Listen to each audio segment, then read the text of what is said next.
जय हिंद दोस्तों।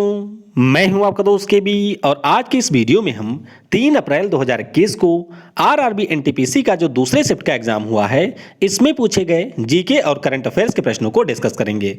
इस वीडियो की जो पीडीएफ फाइल है वह आपको टेलीग्राम चैनल केवी गुरुजी या फिर kbguruji.in के ऊपर मिल जाएगी, तो वहां से आप लोग इसके पीडीएफ को डाउनलोड कर सकते हैं। आज के अगर हम लोग सेकंड शिफ्ट की बात करते हैं तो जीके आपके आज जो पूछे गए हैं उनमें से अधिकांश प्रश्न यहां पर रिपीट हुए हैं और बहुत सारे प्रश्न ऐसे थे जिनको आप आसानी के साथ में कर सकते थे। तो चलिए देख लेते हैं कि आज सेकंड शिफ्ट में किस प्रकार के प्रश्न पूछे गए। तो पहला प्रश्न पूछा गया कि भारतीय सिनेमा के जनक के रूप में किसे जाना जाता है। बहुत ही आसान सा प्रश्न है, कई बार ये मैं आपको बता चुका हूं कि दादा साहब फाल्के को हमारे यहां पर भारतीय सिनेमा के जनक के रूप में जाना जाता है। क्यों जाना जाता है? क्योंकि हमारे देश की जो पहली फिल्म थी राजा हरिश्चंद्र, जो कि 1913 में आई थी, उस फिल्म को डायरेक्ट और प्रोड्यूस दोनों ही किया था दादा साहब फाल्के ने। तो ये आपको याद रखना है। अगला प्रश्न पूछा गया कि बजट इनमें से किस सदन में प्रस्तुत किया जाता है। तो बजट की अगर हम लोग बात करते हैं तो ये प्रस्तुत होता है आपके लोकसभा में। कहां पर? लोकसभा, जिसे हम लोग निम्न सदन के नाम से जानते हैं, वहां पर बजट को पेश किया जाता है। फिर एक प्रश्न पूछा गया, रिपीटेड है, कि 2022 एशियन गेम्स का जो आयोजन है वह किस देश में किया जाएगा। तो इसका आयोजन चीन के हांगझाओ में किया जाएगा। कहां पर? चीन के हांगझाओ में किया जाएगा। ये मैं आपको कई बार बता चुका हूं कि 2026 वाला जो है वह जापान के नागोया में होगा, 2030 वाला जो है वह आपके कतर में होगा और 2034 वाला जो आपका एशियन गेम्स है वह आपके सऊदी अरब में आयोजित किया जाएगा। इसके अलावा आपको ध्यान रखना है कि जो अगला कॉमनवेल्थ गेम्स 2022 में होगा उसका आयोजन इंग्लैंड के बर्मिंघम में किया जाएगा। तो सारे आपके ऑलरेडी पूछे जा चुके हैं, इन सभी के बारे में आपको याद रखना है। वीडियो में हम लोग आगे बढ़ें उससे पहले मैं आपको बता दूं कि अगर आपने मुझे अनअकैडमी के ऊपर फॉलो नहीं किया है तो नीचे आपको मेरी प्रोफाइल की लिंक मिल जाएगी, उसके ऊपर क्लिक करके आप मुझे अनअकैडमी पर फॉलो जरूर कर लें, क्योंकि 5 अप्रैल से यहां पर आपके CBT2 एग्जाम, इसके अलावा जो आपके ग्रुप डी के एग्जाम होंगे उनके लिए कई सारे फ्री कोर्सेज की शुरुआत की जाएगी, तो उसमें आप लोग इनरोल जरूर कर लीजिएगा। इसके अलावा अगर आप लोग यहां पर आने वाले समय में रेलवे या फिर यूपीएसआई एग्जाम की तैयारी करना चाहते हैं अनअकैडमी प्लेटफॉर्म के माध्यम से, तो इसके लिए भी कई सारे कोर्स अनअकैडमी पे लॉन्च हुए हैं। और यहां पर सबसे खास बात यह है कि अगर आप लोग रेलवे का कोर्स खरीदेंगे तो उसमें आपको यूपीएसआई का कोर्स ऑलरेडी मिल जाएगा। तो बहुत ही सस्ता प्राइस इसका रखा गया है। अगर आप लोग यहां पर कोड यूज करेंगे KV10 तो इससे आपको 10% का डिस्काउंट मिलेगा। इसके अलावा अगर आप लोग फ्री क्लासेस भी देखते हैं अनअकैडमी ऐप के ऊपर तो उससे भी आपको 10% का डिस्काउंट मिलेगा। तो जल्दी कीजिए, आपको नीचे ऑफर की लिंक मिल जाएगी जिस पे क्लिक करके आप दोनों सब्सक्रिप्शन एक ही प्राइस में खरीद सकते हैं। अगला प्रश्न पूछा गया कि राउत नाचा जो नृत्य है किस राज्य से संबंधित है। यह भी आपका रिपीटेड प्रश्न है और यह आपके छत्तीसगढ़ राज्य से संबंधित है। फिर एक प्रश्न पूछा गया था कि इनमें से किसने सबसे पहले हैदराबाद की संधि को स्वीकार, जो आपकी सहायक संधि थी, हैदराबाद नहीं, जो आपकी सहायक संधि थी उसको स्वीकार किया था। तो इसे स्वीकार किया था हैदराबाद ने। किसने? हैदराबाद के जो निजाम थे उन्होंने 1798 में जब पहली बार सहायक संधि आई थी तो उसको इन्होंने एक्सेप्ट कर लिया था। अच्छा, कौन लाया था ये सहायक संधि? तो इसे लाया था लॉर्ड बेलेजली। किसने? लॉर्ड बेलेजली के द्वारा इसको लाया गया था। 1798 से 1805 के अंतर्गत ये जो आपकी सहायक संधि थी उसको लॉर्ड बेलेजली ने भारत में लागू किया था। फिर एक प्रश्न पूछा गया कि 2017 में लॉन्च की गई स्कॉर्पियन क्लास की पनडुब्बी कौन सी है। तो अगर आपको याद हो तो कुछ समय पहले मैंने आपको बताया था INS करंज के बारे में, जिसे हम लोग कहते हैं साइलेंट किलर। और उस समय मैंने आपको बताया था कि 2021 में INS करंज को लॉन्च किया गया, 2019 में INS खंडेरी को लॉन्च किया गया था और 2017 में जो इसकी पहली सबमरीन थी INS कलवरी उसको यहां पर लॉन्च किया गया था। अच्छा, इसको बनाया किसने है? तो जो मजगांव डॉक लिमिटेड है उसके द्वारा इन तीनों स्कॉर्पियन क्लास पनडुब्बी का निर्माण किया गया है। भारत की पहली पनडुब्बी कौन सी है? तो INS अरिहंत हमारे यहाँ की पहली नाव की पनडुब्बी है। तो ये पॉइंट ऑलरेडी पूछा जा चुका है, इसके बारे में भी आप लोग याद रखेंगे।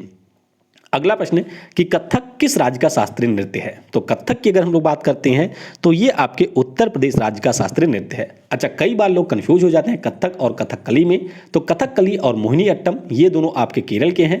कथक की अगर हम लोग बात करते हैं तो ये है उत्तर प्रदेश राज्य का। इसके अलावा आप सभी को पता होगा कि हम लोग 2000 NTPC के जो जीके हैं उनकी सीरीज को डिस्कस कर रहे हैं। उसी क्रम में मैं लगभग 800 से 900 प्रश्नों को डिस्कस कर चुका हूं 4 वीडियो के अंतर्गत। उन वीडियो की लिंक आपको ऊपर के आई बटन पर मिल जाएगी। तो अगर आप जल्दी से उसे रिवाइज करना चाहते हैं तो ऊपर लिंक पर क्लिक करके उसे रिवाइज जरूर कर लें। फिर एक प्रश्न आया था कि दल बदल कानून यानी कि आया राम गया राम वाला जो कानून था इसको किस वर्ष लागू किया गया था। तो ये आपका लागू हुआ था 1985 में। कब? 1985 में ये लागू हुआ था। और किस संशोधन के द्वारा लागू किया गया था तो ये ऑलरेडी पूछा जा चुका है। 52वें संविधान संशोधन 1985 के द्वारा दल बदल कानून को यहां पर लागू किया गया था, जिसे हम लोग एंटी डिफेक्शन लॉ के नाम से भी जानते हैं। फिर एक प्रश्न पूछा गया IRDAI का पूरा नाम क्या है। तो ये ऑलरेडी पूछा गया प्रश्न है। इसका पूरा नाम होता है insurance regulatory development authority of India. 1999 में इसकी हमारे यहाँ पर स्थापना हुई थी। तो जो हमारे बीमा वाली कंपनियां हैं उन सभी को रेगुलेट IRDAI के द्वारा किया जाता है। इसका फुल फॉर्म भी पूछ लिया है NTPC ने, तो याद रखिएगा इसका फुल फॉर्म तो पूछा ही है। इसके अलावा जो इसका हेडक्वार्टर है वह आपको हैदराबाद में मिलेगा और इसके अध्यक्ष का नाम है सुभाष चंद्र खूंटिया। तो सभी के नाम आपको यहां पर याद रखने हैं। अगला प्रश्न कि जब कोई भी हमारा वायरस एक कंप्यूटर से दूसरे कंप्यूटर में अपने आप चला जाता है तो इस प्रकार के वायरस को हम लोग क्या कहते हैं? तो इसे कहते हैं ट्रोजन। क्या नाम है? ट्रोजन्स हम लोग इस प्रकार के वायरस को कहते हैं। फिर एक प्रश्न पूछा गया था कि कौन सी संस्था पैसा बजट के लिए कार्य करती है। तो हालांकि ये प्रश्न मुझे थोड़ा सा अटपटा सा लग रहा है, लेकिन आप लोग बताइएगा कि ये प्रश्न किस प्रकार से पूछा गया था। तो इस प्रकार का प्रश्न था कि पैसा बजट या इससे संबंधित प्रश्न था। तो एग्जैक्ट आप लोग नीचे कमेंट में बताइएगा कि किस प्रकार का प्रश्न था। फिर एक प्रश्न पूछा गया कि कलिंगा पुरस्कार किसके द्वारा दिया जाता है। ये मैं ऑलरेडी आपको बता चुका हूं कि यूनेस्को के द्वारा कलिंगा पुरस्कार दिया जाता है। अगला प्रश्न यहां पर पूछा गया कि मेरुदंड जो आपका होता है इसमें कितनी जोड़ी हड्डियां पाई जाती हैं। तो मेरुदंड की अगर हम लोग बात करते हैं तो इसमें आपको 33 पेयर बोन्स की मिलेंगी, यानी कि टोटल 66 बोन्स आपको यहां पर मेरुदंड में देखने को मिलेंगी।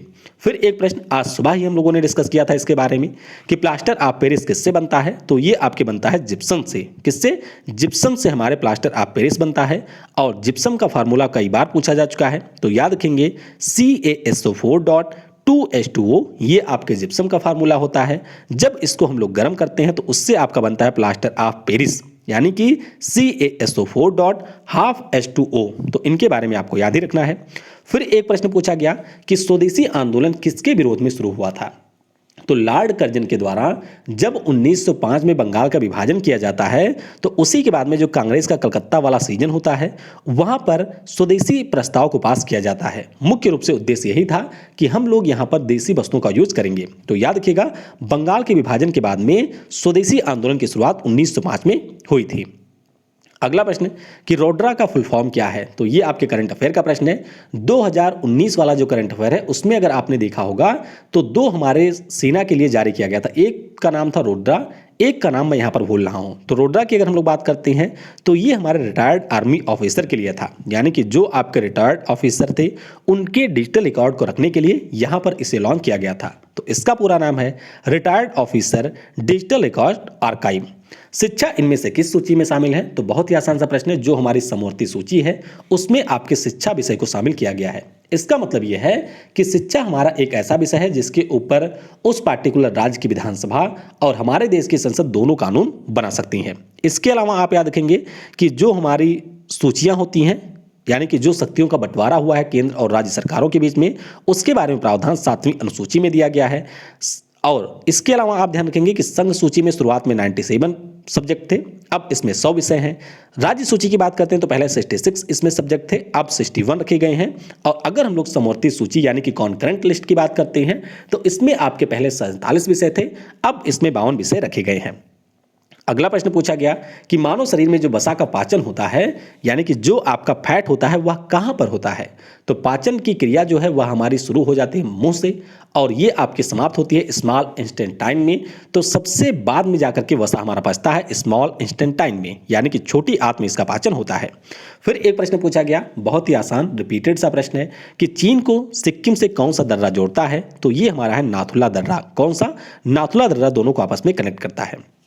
एक प्रश्न यहां पर पूछा गया कि अंतर्राष्ट्रीय फिल्म पुरस्कार प्राप्त करने वाली पहली महिला कौन थी। तो इनका नाम है सुचित्रा सेन। क्या नाम है? सुचित्रा सेन इनका नाम है। और 1963 में जो मॉस्को इंटरनेशनल फिल्म पुरस्कार और फेस्टिवल हुआ था इसमें इन्होंने सिल्वर प्राइज जीता था। तो याद रखिएगा Suchitra Sen international film prize प्राप्त करने वाली हमारे देश की पहली महिला हैं। फिर एक प्रश्न था कि सुभाष चंद्र बोस ने किस वर्ष कांग्रेस के सत्र की अध्यक्षता की थी। तो 1938 वाला जो सत्र था उसकी अध्यक्षता इन्होंने की थी। त्रिपुरी में इसका आयोजन किया गया था। फिर एक प्रश्न है कि आंख में जो हमारी लाइट होती है वह किसके द्वारा प्रवेश करती है। तो ये जो लाइट होती है वह आपके कॉर्निया के माध्यम से इंटर करती है। तो याद रखिएगा कॉर्निया के माध्यम से ये इंटर करती है। फिर एक प्रश्न पूछा गया कि अंतर्राष्ट्रीय ओजोन दिवस कब मनाया जाता है। रिपीटेड प्रश्न है, 16 सितंबर को प्रत्येक वर्ष अंतर्राष्ट्रीय ओजोन दिवस मनाया जाता है। अच्छा, ओजोन लेयर कहाँ पर मिलती है, तो ये भी आपको याद ही रखना है कि हमारे स्ट्रेटोस्फीयर यानी कि जो दूसरी लेयर है वहाँ पर आपको ओजोन परत देखने को मिलेगी। और ये जो हमारी परत होती है वह सूर्य से आने वाली अल्ट्रा वायलेट रे से हमारे स्किन की रक्षा करती है। चिपको आंदोलन किस राज्य से संबंधित है, तो ये जो आंदोलन है सुंदरलाल बहुगुणा जी के द्वारा शुरू किया गया था, उत्तराखंड राज्य से ये संबंधित है। तो ये याद रखेंगे कि 1973 में सुंदरलाल बहुगुणा जी के द्वारा इसकी शुरुआत की गई थी। अच्छा, इस प्रकार के कई सारे आंदोलन अन्य राज्यों में भी हुए थे। तो एक आपका हुआ था केरल में, जिसे हम लोग अपिको मूवमेंट के नाम से जानते हैं। तो याद रखिएगा जैसे चिपको आपका था उत्तराखंड में, उसी प्रकार से अपिको मूवमेंट शुरू हुआ था केरल में। अगला प्रश्न है कि इनमें से किस शहर को सिलिकॉन वैली के नाम से जाना जाता है। तो जो हमारे यहाँ की टेक सिटी है बेंगलुरु, उसे हम लोग सिलिकॉन वैली के नाम से जानते हैं। फिर एक प्रश्न पूछा गया कि रक्त प्रवाह के लिए जो सबसे छोटी नलिका होती है वह कौन सी होती है। तो ये आपकी होती है धमनी। कौन सी, हमारे धमनी में रक्त का प्रवाह होता है और ये आपकी सबसे छोटी नलिका होती है।